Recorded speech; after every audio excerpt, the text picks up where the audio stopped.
नमस्कार दोस्तों।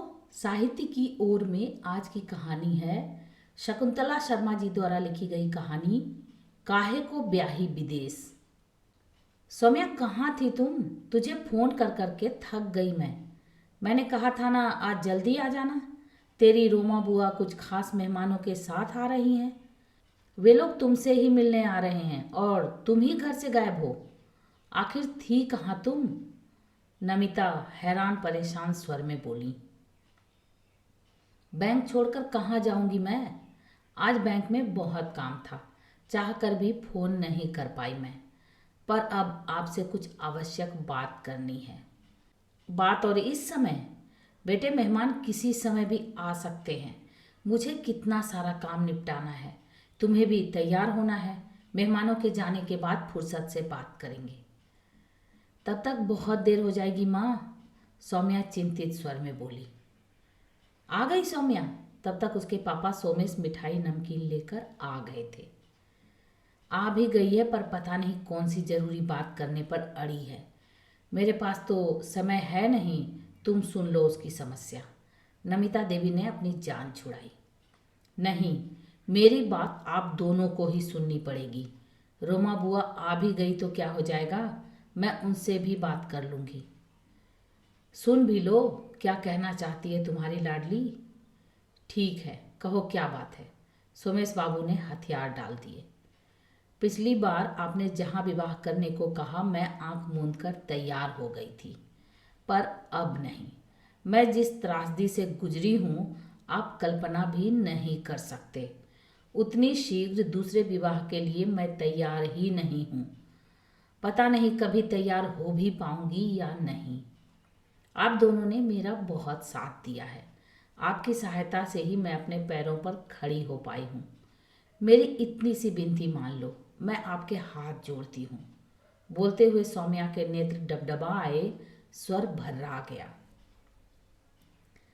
कुछ देर के लिए बीच में शून्य सा पसर गया, ऐसा सन्नाटा जिसे भेदना असंभव नहीं तो कठिन अवश्य था। नमिता देवी हाथ में चमचा पकड़े जहां खड़ी थी वहीं बैठ गई।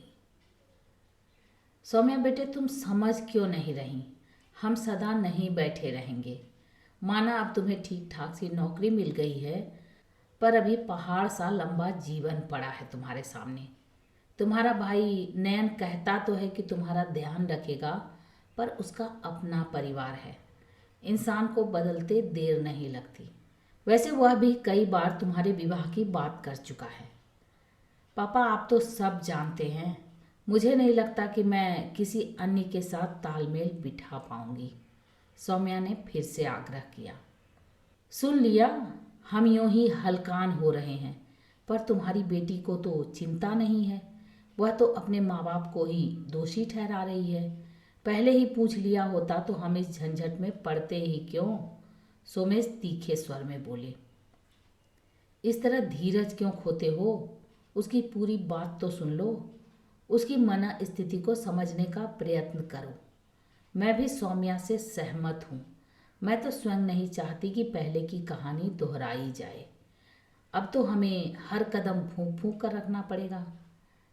पापा, मैं किसी को दोषी नहीं ठहरा रही, पर मुझे अपना जीवन अपनी मर्जी से जीने का हक है या नहीं? सौम्या रो दी।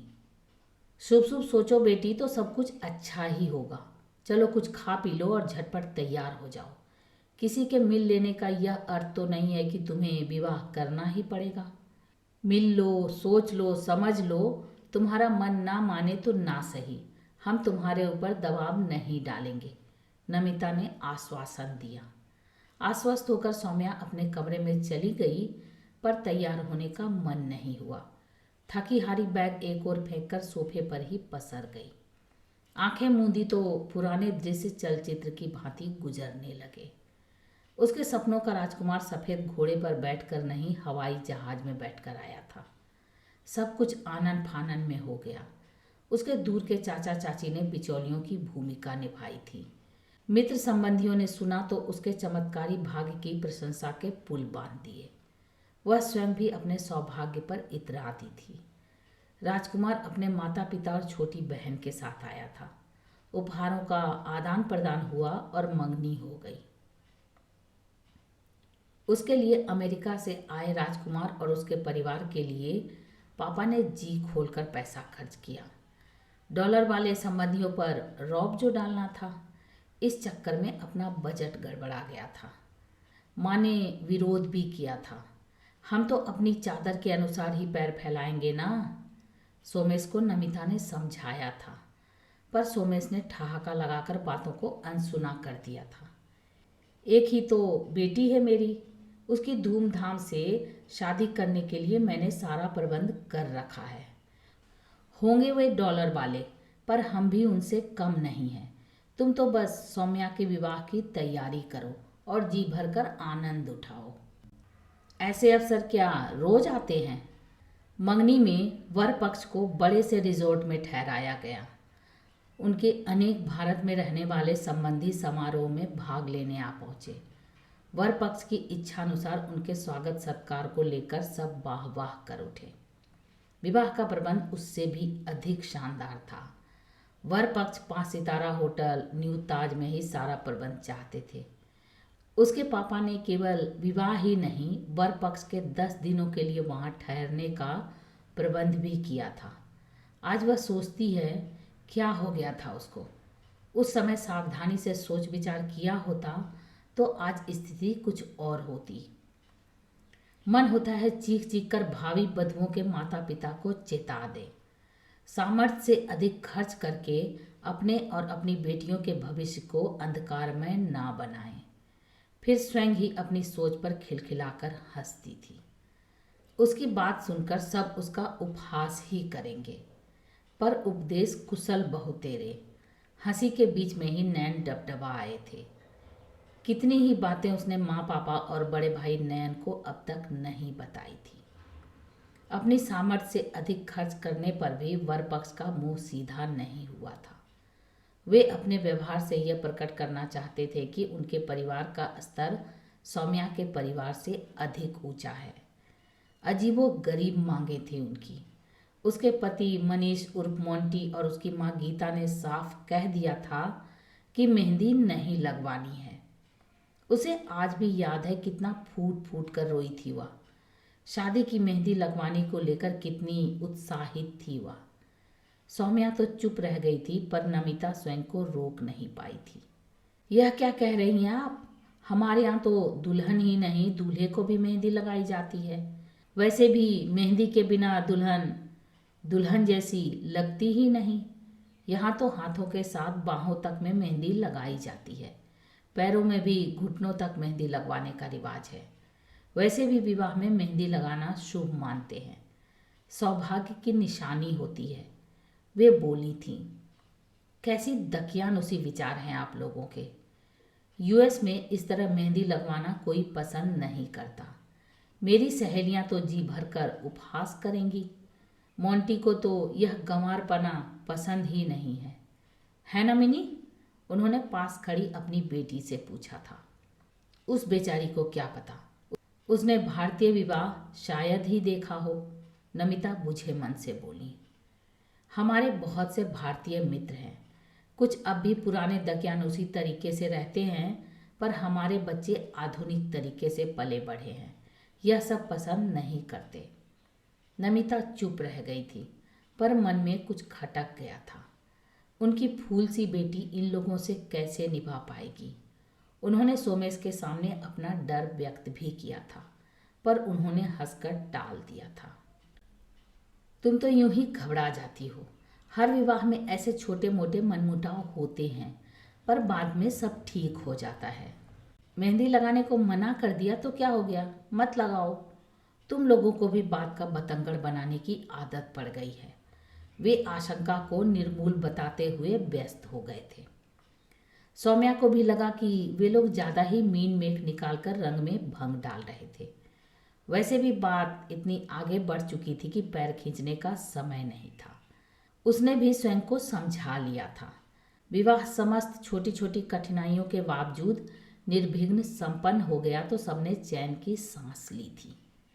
विवाह के बाद वर पक्ष की इच्छानुसार वह भी उनके साथ होटल में रहने चली गई थी। नमिता ने वर पक्ष के भारत छोड़ने से पहले छोटी सी पार्टी रखी थी। उन्होंने आमंत्रित करने के लिए फ़ोन किया तो मनीष की माँ गीता से देर तक बात करती रही थी। सौम्या से बात करते ही सिसक उठी थी नमिता। तेरी बहुत याद आ रही है बेटे। पार्टी में आएगी तो गीता जी से कहकर तुझे एक दिन के लिए रोक लूँगी, फिर तो तू बहुत दूर चली जाएगी। जी माँ, मुझे भी आपकी बहुत याद आ रही है, वह बोली थी। पर गीता उसके फ़ोन रखते ही भड़क उठी थी। कितनी बकबक करती है तुम्हारी मम्मी। कह देना मुझे यह सब पसंद नहीं है। मेरा तो पार्टी में जाने का भी मन नहीं है। तुम लोग चाहो तो चले जाना, वे तीखे स्वर में बोली थी। सौम्या को काटो तो खून नहीं। ऐसा क्या कह दिया माँ ने। पढ़ी लिखी सुंदर गर्ल्स कॉलेज में लेक्चरर उसकी माँ के संबंध में किसी ने पहले ऐसी बात नहीं कही थी। उनकी सहेलियाँ उनके मिलनसार स्वभाव और प्रभावशाली व्यक्तित्व की चर्चा करते थकती नहीं थी।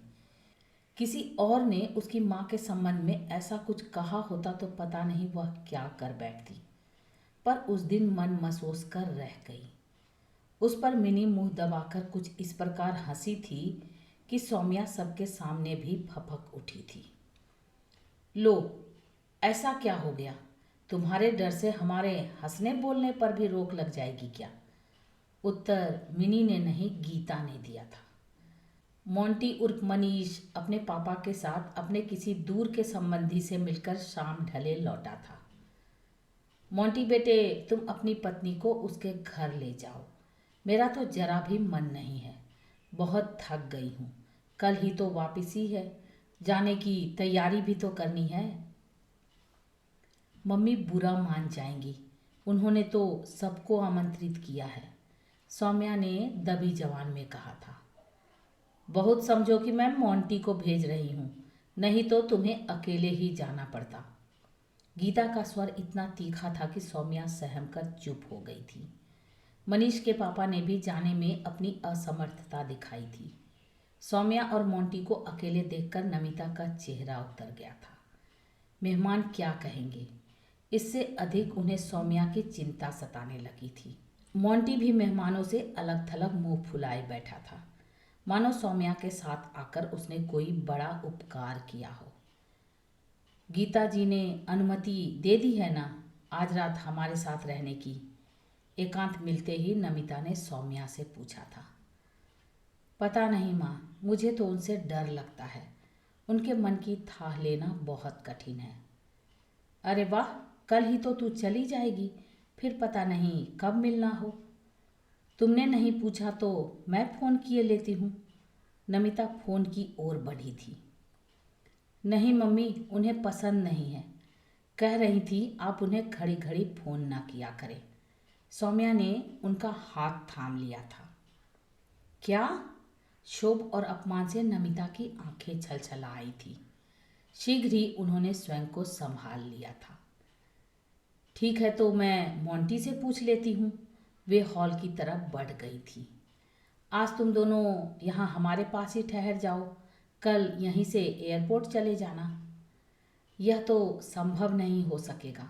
पैकिंग जो करनी है, मम्मी पापा बहुत थक गए हैं, उनकी सहायता करनी है, मोंटी ने उत्तर दिया था। तो ठीक है, सौम्या को छोड़ जाओ, वह भी यहाँ अपनी पैकिंग पूरी कर लेगी। चाहो तो अपने मम्मी पापा से पूछ लो। नहीं, उनकी नींद खुल जाएगी, दोनों बहुत थक गए हैं। अचानक नींद खुल जाए तो मॉम को माइग्रेन हो जाता है। मेरा जाना तो आवश्यक है। ठीक है, मैं चलता हूँ, सौम्या कल आ जाएगी। मोंटी उठ खड़ा हुआ। उसके जाते ही नमिता सौम्या के गले मिलकर फूट फूट कर रो पड़ी थी। पता नहीं मैंने अपने जिगर के टुकड़े को किन लोगों के हाथ सौंप दिया है। हजारों मील दूर तू अकेले इन लोगों से कैसे निपटेगी? वे आंसुओं के बीच बोले जा रही थी। उनके बेटे नयन ने उन्हें शांत करने का प्रयास किया था। तब तक मेहमानों को विदा करके सोमेश बाबू भी आ खड़े हुए थे। यह क्या हो रहा है नमिता? सौम्या कल चली जाएगी। शुभ शुभ सोचो, शुभ बोलो, सब अच्छा ही होगा। सभी मेहमान सौम्या के सौभाग्य से ईर्ष्या कर रहे थे और तुम यहाँ आंसू बहा रही हो, उन्होंने नाराजगी जताई थी। पर सोमेश की बात नहीं, नमिता का डर ही सही साबित हुआ। अपने घर पहुंचते ही गीता जी शेरनी बन गई थी। वे कभी यह जताना नहीं भूलती कि सौम्या उनके मुकाबले कुछ नहीं थी। अपने घर में सौम्या एक गिलास पानी उठाकर भी नहीं पीती थी, पर पति के घर में दिन भर काम करती, फिर भी किसी का मुंह सीधा नहीं होता था। इस बीच नौकरी ढूंढने और साक्षात्कार देने का सिलसिला लगातार चलता। हर असफलता के बाद व्यंग्यवान छोड़े जाते। वहां पहुंचकर ही उसे पता चला कि मिनी किसी के साथ रह रही थी। कभी कभी सप्ताहांत में ही उसके दर्शन होते थे। तब सारा परिवार मिलकर उसका जी भरकर उपहास करते। अंत में मिनी अपना समापन वक्तव्य देती। आपको ही चाहिए थी विशुद्ध भारतीय बहू, अब भुगतो। 1 वर्ष होने को आया, पर ना अब तक नौकरी मिली और ना ही कार चलानी सीखी। अंग्रेजी ऐसी कि किसी के कुछ पल्ले ही ना पड़े। उसने सौम्या की नकल उतारी और सब खिलखिलाकर हंस पड़े। ठीक कहा आपने, आपकी तरह तेज तर्रार होती तो परिवार के मान सम्मान की चिंता किए बिना किसी के साथ रह रही होती। आप लोगों के साथ नहीं चली आती। सौम्या स्वयं को रोक ना सकी और फूट फूट कर रोने लगी थी। लो, ऐसा क्या कह दिया मिनी ने जो तुम टसुए बहाने बैठ गई? हमें तो यही बताया गया था कि तुम अंग्रेजी माध्यम में पढ़ी हो और फर्राटे से अंग्रेजी बोलती हो, पर यहाँ आते ही सारी कलई खुल गई। किसी से ढंग से बात भी नहीं कर सकती तुम। गीता का पारा एकदम चढ़ गया था। मॉम, इसका साहस कैसे हुआ मेरे बारे में इतनी हल्की बात करने का? इसे अंग्रेजी बोलने की ट्रेनिंग दिलवाओ तो शायद कहीं नौकरी मिल जाए। वैसे मुझे तो अधिक आशा है नहीं। भारत की डिग्री को तो यहाँ वैसे भी कोई नहीं पूछता। मिनी पुनः बोली तो सुबकती हुई सौम्या अपने कक्ष में भाग गई थी। देख लिया, यही हाल है इसका। ना घर संभाल सकती है, ना ही कोई ढंग की नौकरी ढूंढ सकती है। एक ये हमारे कुल दीपक हैं जो जोरू के गुलाम बनकर रह गए हैं। कितने गहने लादे रहती है, कभी कुछ नहीं कहता। मुझे उसके गहने चाहिए। उससे कहो यहाँ इस तरह गहने पहनकर कोई नहीं घूमता। हमारे परिचितों को यह जताने की आवश्यकता नहीं है कि वह गंवार अभी अभी भारत से आई है। गीता जी का स्वर आवश्यकता से अधिक कठोर था। अरे भैया, मुझे वह वापस भारत में चाहिए। उसका ग्रीन कार्ड रुकवा दो। मुझे ताने देने का साहस कैसे हुआ उसका? मिनी का क्रोध अभी भी शांत नहीं हुआ था। कैसी बातें कर रही हो बेटी तुम? सौम्या मोंटी की पत्नी है, उसे इस तरह भारत कैसे भेजा जा सकता है? यह मत भूलो कि रचना ने इस विवाह में बड़ी भूमिका निभाई थी। वह नाराज हो जाएगी। मोंटी के पिता ने हस्तक्षेप किया था। लो और सुनो, पापा को अपनी बेटी से अधिक अपनी दूर की चचेरी बहन की चिंता है, मिनी क्रोधित स्वर में बोली थी। रहने दो, मेरा मुंह ना खुलवाओ। तुम जैसे बिना विवाह के रौनी के साथ रह रही हो, किसी को पता चल जाता तो यह विवाह होता ही नहीं और तुम्हारा भाई कुंवारा ही रह जाता। आप मेरी चिंता मत कीजिए, यहाँ लड़कियों की कमी नहीं है। मैं अपने लिए स्वयं ढूंढ लूँगा। हो सकता है आपकी पसंद की विशुद्ध भारतीय ना मिले तो फिर पक्का सौम्या को बैरंग भारत भेजने का प्रयत्न करो। मिनी चहक उठी थी। उधर सौम्या इस षड्यंत्र से बेखबर अभी तक आंसुओं के सैलाब में डूबी बैठी थी। उस दिन पहली बार उसने मोंटी से आग्रह किया था कि वह भी अन्य भारतीय जोड़ों की तरह अलग घर क्यों नहीं बसा लेता। अमेरिका में तो कोई विवाह के बाद माता पिता के साथ नहीं रहता। इस तरह आप में सौहार्द भी बना रहेगा और हम अपने ढंग से अपना जीवन जी सकेंगे। मोंटी सुनते ही भड़क उठा था। तुम्हारा साहस कैसे हुआ यह कहने का? मॉम सुनेंगी तो उन पर क्या बीतेगी? यह दिन देखने के लिए ही वे विशुद्ध भारतीय बहू लेकर आई थी। और ये क्या, दुनिया भर के गहने लटका रखे हैं? एकदम गंवार लगती हो। सब निकाल कर दे दो। मॉम कह रही थी कि वे सब कुछ संभाल कर लॉकर में रख देंगी। उसने झटके से उसके गले में पड़ी सोने की चेन और मंगलसूत्र तोड़ लिए थे। वह हतप्रभ रह गई थी। न मुंह से स्वर फूटा था, ना ही आंखों से आंसू। मन में केवल एक ही प्रश्न उठ रहा था। इस व्यक्ति का हाथ पकड़कर वह अपना घर परिवार या यूं कहें कि अपना सर्वस्व छोड़कर चली आई थी। माँ पापा और भाई से बात करने को मन बहुत तड़पा था, पर गीता जी की आज्ञा नहीं थी। सप्ताह में एक बार माँ पापा उससे बात करते थे, तभी उनसे बात हो सकती थी। तब भी उस पर पूरी नज़र रखी जाती थी कि कहीं कुछ उनके विरुद्ध तो नहीं कह रही। पर इस बार नमिता ने फ़ोन किया तो बोली, सौम्या कुछ तो बोलो बेटे, बात क्या है? तुम रोती ही रहोगी तो हमें कैसे पता चलेगा? नमिता पूछती ही रह गई थी कि गीता ने फ़ोन लपक लिया था। आपकी बेटी को घर की बहुत याद सता रही है, इसी से इतना रो रही है, गीता ने उत्तर दिया था। विवाह को 1 वर्ष से ऊपर हो गया है। हमें भी सौम्या की बहुत याद आ रही है। कुछ दिनों के लिए सौम्या और मोंटी को भारत भेज दीजिए। उसका भी मन बदल जाएगा और हमें भी अच्छा लगेगा। वह क्या है ना, सौम्या कभी इतने दिनों तक हम सबसे दूर नहीं रही, इसीलिए इतनी व्याकुल हो रही है। नमिता ने अनुनय की थी। ठीक है, देखते हैं। मोंटी का आना तो संभव नहीं हो सकेगा, वह पहले ही बहुत छुट्टी ले चुका है। सौम्या को भेज देते हैं। मोंटी आ जाए तो उससे और उसके पापा से पूछ कर बताएंगे, गीता ने उत्तर दिया था। सौम्या भी कुछ समझ नहीं पाई थी। रोमा जी इतनी सरलता से मान जाएंगी, ऐसा उसने स्वप्न में भी नहीं सोचा था। पर भारत लौटते ही सारा षड्यंत्र साफ हो गया था। नयन ने मिलते ही प्रश्न किया था कि उसका वापस लौटने का क्या कार्यक्रम था। कैसी बातें करता है नयन? बहन 1 वर्ष बाद पहली बार अपने मायके आई है और तुम उसका स्वागत करने के स्थान पर उसकी वापसी की बात कर रहे हो। माँ, मैं उसकी भलाई के लिए ही पूछ रहा हूँ। तेरे ग्रीन कार्ड का क्या हुआ? नयन ने पूछा। अभी तक तो कुछ नहीं हुआ, किसी ने कुछ बताया भी नहीं। उन्होंने कुछ बताया नहीं, तुमने कुछ पूछा नहीं, तो वहाँ लौटोगी कैसे? नयन भीगे स्वर में बोला। धीरे धीरे सब साफ होता चला गया। मोंटी और उसके परिवार ने बड़ी चतुराई से उससे मुक्ति पा ली थी। कुछ दिनों के लिए सारा परिवार शोक सागर में इस तरह डूब गया कि कभी उबर ही नहीं पाएगा। पर मानव को प्रकृति ने अद्भुत जीवनी शक्ति से संवारा है। शीघ्र ही सारे परिवार ने शोक सागर से निकलकर संघर्ष के लिए कमर कस ली थी। पर परिवार के सीमित साधनों में इस लड़ाई को जीतना सरल नहीं था। मित्र व संबंधी जो विवाह से पहले उसके सौभाग्य से ईर्ष्या करते थे, अब सहानुभूति दिखाने के नाम पर पीठ पीछे मुंह दबाकर हंसते थे या व्यंग बाण छोड़ते थे। पर नमिता और सोमेश ने तो कमर कस ली थी कि उसकी डिग्रियां गहने वापस लाना उनके जीवन का लक्ष्य बन गया था।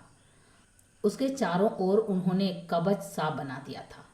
नमिता ने आगे की पढ़ाई के लिए उसको कॉलेज में दाखिला करवा दिया था।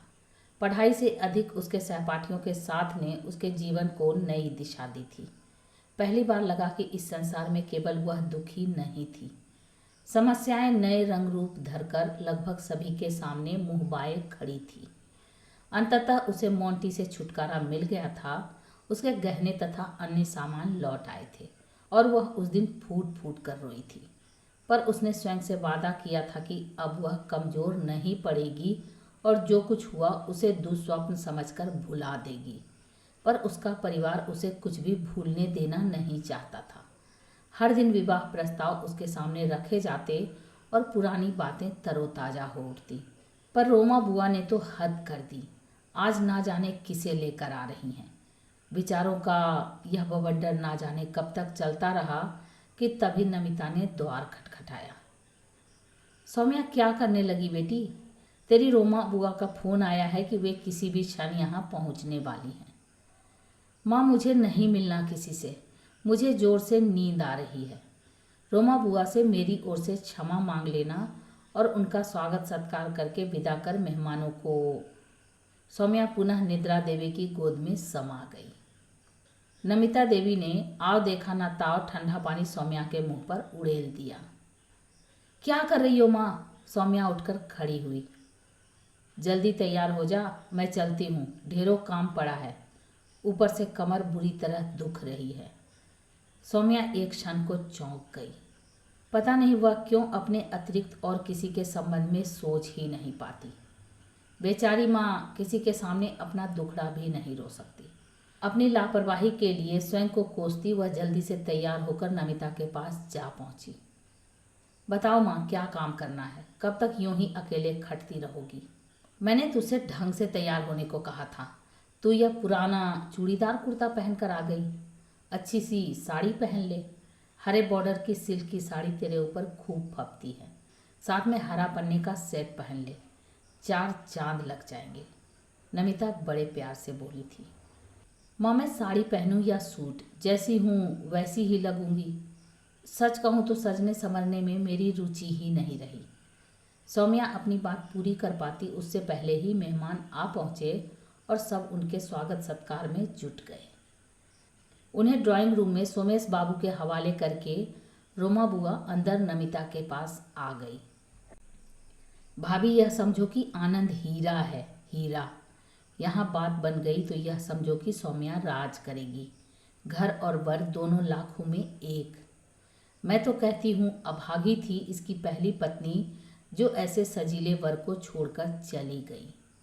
रोमा नमिता को समझाते हुए बोली। सौम्या पीछे खड़ी सारा वार्तालाप सुन रही थी। बुआ, मुझे आपसे कुछ बात करनी है। तभी सौम्या ने अनुनय की। हाँ बोलना, क्या बात है? बड़ी परेशान लग रही है। वे उसे दूसरे कमरे में ले गई। आप सब मेरे लिए बहुत चिंतित हैं, मेरा भला चाहते हैं, पर मैं अपने मन का क्या करूं? मैं कुछ दिन अकेले रहना चाहती हूं। अभी मैं किसी भी प्रकार के बंधन में बंधना नहीं चाहती।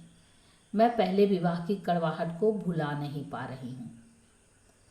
होता है, ऐसा भी होता है मेरी बच्ची, पर तू आनंद से एक बार मिल तो ले। तेरा मन न बदल जाए तो कहना, वे बोली थी। कुछ ही देर में सौम्या मेहमानों से घिरी बैठी थी। कुछ औपचारिक बातों के बाद सबने उन्हें अकेला छोड़ दिया। दोनों काफी देर गुमसुम बैठे रहे। बातचीत का कोई सूत्र खोजने पर भी हाथ नहीं लग रहा था। जब नीरवता बोझिल होने लगी तो मौन आनंद ने ही तोड़ा। पता नहीं आप मेरे संबंध में कितना जानती हैं, पर मैं अपने संबंध में आपको सब कुछ साफ कर देना चाहता हूँ। मैं आनंद रंजन पेशे से चिकित्सक हूँ। 4 वर्ष पहले विवाह हुआ था, पर 2 वर्ष बाद ही पत्नी हमारे 2 माह के बेटे को लेकर चली गई।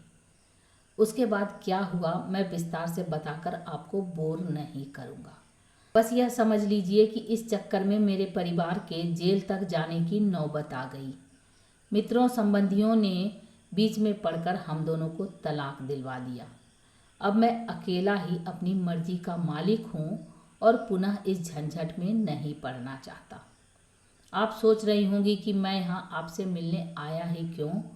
तो सुनिए, पारिवारिक दबाव इतना था कि आना ही पड़ा। धारा प्रवाह अपनी बात कहकर आनंद चुप हो गया। सौम्या सारी बात सुनकर पहले तो मुस्कुराई, फिर ठहाका लगाकर हंस पड़ी।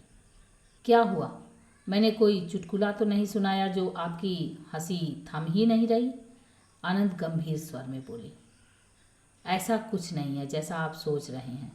मैं तो इसलिए हंस रही थी कि हम दोनों के विचार कितने मिलते हैं। जिस त्रासदी से मैं गुजरी हूँ शायद आप भी। उसके बाद कोई फिर से विवाह की बात सोच भी कैसे सकता है? मैंने भी यही बात अपने माता पिता को बताने का प्रयत्न किया था, पर कोई सुनने को तैयार ही नहीं था। आप अब भी खिलखिलाकर हंस सकती हैं, देखकर अच्छा लगा। पर अपने परिवार को कैसे समझाएंगी आप? आप उसकी चिंता मत कीजिए, मैं उन्हें समझा दूंगी कि हम दोनों को सोच विचार के लिए थोड़ा समय चाहिए। हम जल्दबाजी में कोई निर्णय नहीं लेना चाहते। इसका और एक लाभ भी होगा, भविष्य में आने वाले प्रस्तावों से हमें सदा के लिए छुटकारा मिल जाएगा। मैं तो एक ही विवाह के अनुभव से इतनी त्रस्त हूँ कि पुनः इस चक्कर में पड़ने की बात सोच भी नहीं सकती। फिर तो हमारे एकल ग्रुप में आपका स्वागत है। आनंद मुस्कुराया। एकल ग्रुप, यह क्या है? अविवाहित, तलाकशुदा, विधुर या विधवा इसके सदस्य हैं। एक दूसरे की समस्याओं को जानते समझते हैं, उन्हें हल करने का प्रयास करते हैं, अपने सदस्यों को मानसिक, आर्थिक व भावनात्मक सहयोग देते हैं, साथ साथ पिकनिक आदि आयोजित करते हैं और खाली समय में समाज सेवा करते हैं। हमारे दल में 100 से अधिक सदस्य हैं। आपके एकल ग्रुप में सम्मिलित होने का निर्णय तो उसके सदस्यों से परिचित होने के बाद ही ले पाऊंगी, पर अभी तो समाज सेवा में मेरी विशेष रुचि नहीं है। सौम्या ने अपना पीछा छुड़ाना चाहा। आनंद और सौम्या जब अपना वार्तालाप समाप्त कर कक्ष से निकले तो दोनों के ही परिवारजनों के चेहरे भी खिल उठे। लगा बात बन ही गई है। आनंद और उसके परिवार ने घर पहुंचते ही विचार विमर्श करके सूचित करने का आश्वासन देते हुए विदा ली थी। यह क्या है? अरे दोनों एक दूसरे से मिल लिए, सारी बातें हो गई, विचार विमर्श करके क्या सूचित करेंगे? सच कहूँ नमिता, इन्हीं चोचलों पर मुझे गुस्सा आता है। शादी हो गई, तलाक हो गया, अब तो धरती पर आ जाओ। पर नहीं, आदत जो खराब पड़ गई है, नए नवेलों की तरह नखरे दिखाने की। रोमा बुआ क्रोध में लाल पीली होती रही। गुस्सा थूक दो ना दीदी, चलो कुछ खा पी लें, बड़े जोर की भूख लगी है। नमिता ने अनुनय की। मुझे भी भूख लगी है बुआ, चलो इसी बहाने आप आई तो सही। आप तो मुझे भूल ही गई थी। तेरी छवि तो मेरी आंखों के आगे से हटती ही नहीं। सोचा था यहाँ से खुशखबरी लेकर जाऊंगी, पर वह भी नहीं हुआ। खैर, तुम मन छोटा मत कर। यह नहीं और सही, एक बात कहूँ सौम्या, तुम तो स्वयं पढ़ी लिखी हो, दुनिया देखी है तुमने। अपनी पसंद से क्यों नहीं चुन लेती अपना जीवन साथी? बुआ क्या कह रही हो? मैंने ऐसा कुछ किया तो परिवार की नाक नहीं कट जाएगी और माँ अपनी जान दे देंगी, सो अलग। आवेश में बोलकर सौम्या ने होंठ काट लिए। इतना सब कहने का साहस कैसे हुआ? घर में तो अब भूचाल आया ही समझो। रोमा ने चौंक कर नमिता पर गहरी दृष्टि डाली। नमिता का चेहरा क्रोध से तन गया था, मुट्ठियां बंध गई थी। वे बड़ी कठिनाई से स्वयं पर नियंत्रण रखने का यत्न कर रही थी। बात क्या है? मुझे कोई कुछ बताता क्यों नहीं? सौम्या से ही पूछ लो ना दीदी, मैंने मुंह खोला तो मैं ही बुरी बन जाऊंगी। नमिता ने उत्तर दिया, पर तब तक सौम्या उठकर अपने कक्ष में जा चुकी थी। रोमा की प्रश्नवाचक दृष्टि अब भी नमिता पर टिकी थी। दीदी है एक फटीचर, 4 भाइयों में सबसे छोटा, पर गया गुजरा। बड़ी कठिनाई से रो पीट कर BA पास किया है। छोटी सी मोटर वर्कशॉप चलाता है। सौम्या का दीवाना हुआ करता था। बहुत हाथ पैर मारे उसने, पर मैंने साफ मना कर दिया था। मन ही नहीं माना। हमारे और उसके जीवन स्तर और संस्कारों में जमीन आसमान का अंतर है। तब तो सौम्या भी चाहती थी, सोमेश भी मान गए थे, पर मैंने ही मना कर दिया था। बात यहाँ तक बढ़ गई थी कि मुझे ही धमकी देनी पड़ी कि यह विवाह हुआ तो मैं जान दे दूंगी। सारी बातें सपाट स्वर में बोलकर गुमसुम रह गई नमिता। अब क्या विवाह हो चुका है उसका? रोमा ने प्रश्न किया। शायद नहीं, पर अब भी उसके साथ सौम्या को रखकर देखती हूँ तो मन नहीं मानता। दीदी, सौम्या मेरी आंखों का तारा है, उसे किसी राह चलते को कैसे पकड़ा दूँ? नमिता सिसक उठी थी। उसी आंख के तारे को तुमने 7 समुंदर पार अजनबियों के साथ भेज दिया था। तुम्हें लगा उनका जीवन स्तर बहुत ऊंचा है। कब तक हम अपनी बेटियों को उच्च जीवन स्तर की वेदी पर बलिदान करते रहेंगे? रोमा का स्वर बेहद उदास था, मानो कहीं दूर से आ रहा हो। छोड़िए ना दीदी, इतने दिनों बाद तो आई हैं, आप कुछ खा पी लीजिए, गर्म चाय बना कर लाती हूँ। नमिता रसोई में चली गई थी, पर रोमा इतनी सरलता से छोड़ देने वालों में से नहीं थी। वे देर तक सौम्या और सोमेश से विचार विमर्श करती रहीं। हम कल सुबह ही घर से निकलेंगे। दोनों एक दिन की छुट्टी ले लेना, इतने वर्षों बाद आई हूँ, घुमाओगे फिराओगे या नहीं? दीदी, आपकी आज्ञा सिर माथे पर। लेकिन नमिता नहीं मानेगी। घर में इस बात को लेकर बहुत तनाव रह चुका है। अरे तो मैं कहाँ विवाह के लिए जोर डाल रही हूँ, मैं तो बस देखना चाहती हूँ। कुछ तो होगा जिसका नमिता इतना विरोध कर रही है। रोमा सीधे सपाट स्वर में बोली थी। दीदी, आपको मैं ले चलूंगी, जतन से मिलवा भी दूंगी। अगर वह आपको पसंद आ गया तो मैं आश्वासन देती हूँ कि मैं मार्ग का रोड़ा नहीं बनूंगी। तभी नमिता ने वहां आकर सभी को चौंका दिया। कुछ देर वहां सन्नाटा पसरा रहा। फिर रोमा ही बोली थी, यही ठीक रहेगा। तो सोमेश और सौम्या, कल हम दोनों जाएंगे। मुझे थोड़ी शॉपिंग भी करनी है। बहुत दिनों से हम साथ गए भी नहीं हैं। रोमा नमिता के कंधे पर हाथ रखते हुए शांत भाव से बोली थी। रोमा और नमिता सोमेश और सौम्या के जाते ही तैयार होकर निकल गई थी। रॉयल मोटर वर्कशॉप को ढूंढते हुए नमिता ने भगत सिंह मार्ग के कई चक्कर लगाए, पर वह कहीं नजर नहीं आई। पता नहीं कहाँ गई, यहीं तो हुआ करती थी। नमिता हैरान थी। कार को पार्क कर लो, पैदल ही ढूंढ लेंगे, रोमा ने सलाह दी। यह भी ठीक है, पर जतन कहीं और तो नहीं ले गया अपना ठौर ठिकाना। किसी से पूछ लेते हैं। नमिता ने कार की खिड़की का शीशा नीचे कर सड़क के किनारे खड़े एक व्यक्ति को पुकारा। भैया, रॉयल मोटर वर्कशॉप का पता बता सकते हैं आप? यहीं कहीं हुआ करती थी। नमिता ने प्रश्न किया। आप ठीक वर्कशॉप के सामने ही तो खड़ी हैं। सामने खड़ा युवक मुस्कुराया। नमिता झेप सी गई। पहले की धूल धक्कर भरी टीन की छत वाली वर्कशॉप के स्थान पर चमचमाती वातानुकूलित वर्कशॉप को भला वह पहचानती भी तो कैसे। जतन की वर्कशॉप पहुंची तो वह अपने साथियों के साथ काम में व्यस्त था। आंटी, आप? वह नमिता और रोमा को देखते ही चौंका और लपक कर उनके पास पहुंचा। क्या हुआ, गाड़ी तकलीफ दे रही है क्या? मैं अभी देख लेता हूँ। नहीं, गाड़ी ठीक है, हम तो तुमसे मिलने आए हैं। ये सौम्या की बुआ जी हैं। हम इधर से निकल रहे थे, सोचा तुमसे मिल लेते हैं, पर तुम्हारा और तुम्हारी वर्कशॉप का तो नक्शा ही बदल गया है। हम तो पहचान ही नहीं सके। जी हाँ, आजकल ग्राहक बड़ी वातानुकूलित गाड़ियों में आते हैं, तो उनके लिए वर्कशॉप भी वातानुकूलित होनी चाहिए। जतन ने दोनों के बैठने का प्रबंध करते हुए कहा। और पान? तुम्हारा मुंह तो सदा पान से लाल रहा करता था। छोड़ दिया, मतलब खा लेते हैं कभी कभी, कोई रोक नहीं है, पर पहले की तरह नहीं। क्या है कि सौम्या को पसंद नहीं है पान खाना। सौम्या? वह कहाँ मिली तुम्हें? इस बार प्रश्न रोमा ने किया। फेसबुक पर ग्रुप है ना हमारा, तो फोटो भेजते रहते हैं, बातचीत भी हो जाती है। गाड़ी भी वह हमारे यहाँ ही ठीक करवाती है। साथ पढ़ते थे ना हम दोनों, तो मित्रता चली आ रही है। क्या लेंगी आप, चाय या ठंडा? कुछ नहीं, घर से नाश्ता करके निकले हैं। तब तक एक कर्मी 2 दोने में दही बड़े लेकर आ गया था।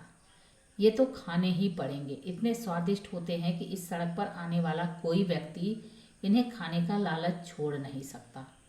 सौम्या को भी बहुत पसंद है। नहीं, तुम लोग खाओ, हम अब चलेंगे, तुमसे मिल लिए और क्या। अच्छा लगा तुमसे मिलकर, रोमा बड़ी आत्मीयता से बोली और उठ खड़ी हुई। कार में बैठने से पहले तक दोनों के बीच मौन छाया रहा। तुम भी वही सोच रही हो क्या जो मैं सोच रही हूँ? रोमा बोली। शायद, पर कह नहीं सकती कि आप क्या सोच रही हैं। तुमने तो कभी नहीं बताया कि दोनों स्कूल में साथ पढ़ते थे। दीदी, उससे क्या अंतर पड़ता है? पड़ता है नमिता, दोनों में अच्छी घनिष्ठता है। मुझे तो कुछ क्षणों में ही पता लग गया कि दोनों अब भी मिलते जुलते हैं, और जतन अपनी सौम्या को खूब खुश रखेगा। रोमा ने बात पूरी की। शायद आप ठीक कह रही हैं। जानती हूँ, सब जानती हूँ। बहुत दुख उठाए हैं मेरी बच्ची ने। मैं ही अपने अहम को पकड़कर बैठी रही, पर अब और नहीं। रोमा की खुशखबरी लेकर जाने की इच्छा पूरी हो गई थी। उन्होंने चटमंगनी पट ब्याह का प्रबंध करवाया था। सौम्या जब पार्लर से श्रृंगार करवा कर आई तो नमिता देखती ही रह गई। चेहरे पर मधुर मुस्कान के साथ हाथ और पैरों पर सजी मेहंदी ने उसके आकर्षण को दोगुना कर दिया था। सौम्या ने कोहनी तक सजी अपनी हथेलियां उनके सामने फैला दी तो उन्होंने उसे गले से लगा लिया। तो ये आप सुन रहे थे शकुंतला शर्मा जी द्वारा लिखी गई कहानी काहे को ब्याही विदेश, रेनू की आवाज़ में। ऐसी ही अनोखी कहानियों को सुनने के लिए मेरे चैनल को सब्सक्राइब करें, लाइक करें और शेयर करें। और हाँ, कमेंट करके ज़रूर बताएं कि आपको ये कहानी कैसी लगी। Thank you.